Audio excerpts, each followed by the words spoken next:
Isso é a primeira coisa, essa regra de ouro que todo telemita tem. Ninguém é exemplo a ser seguido, né? Você tem que fazer o seu caminho.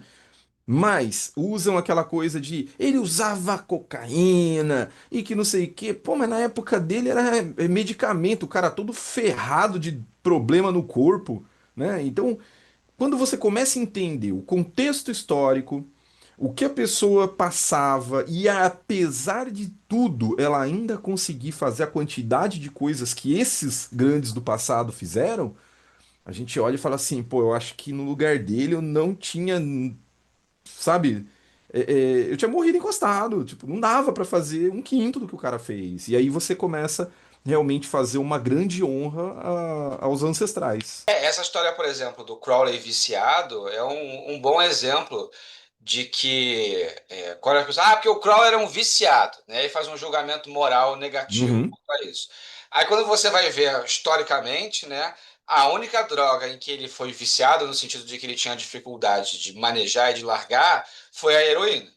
E a uhum, heroína, ele entendia que ele tinha um problema com a heroína, ele se sentia mal de ter este problema com a heroína, e ele tentou, com muito esforço, largar e eventualmente conseguiu largar a heroína.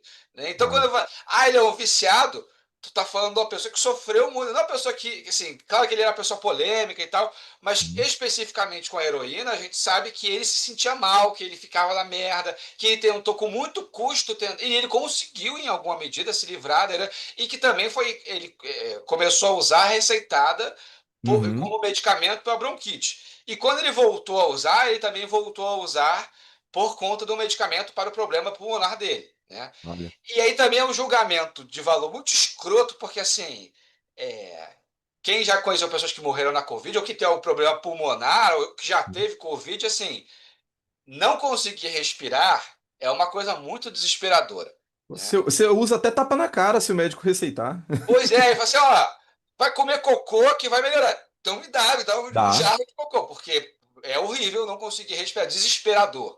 Né? Exato. E aí entender este contexto da relação do Crowley com a heroína, por mais que muitas vezes ele glorifique o uso de drogas e tenha todo um contexto, tem o jeitão dele, Exato. e quanto que ele gostava de ser polêmico e tudo mais, mas isso especificamente tem que saber do que está falando, né?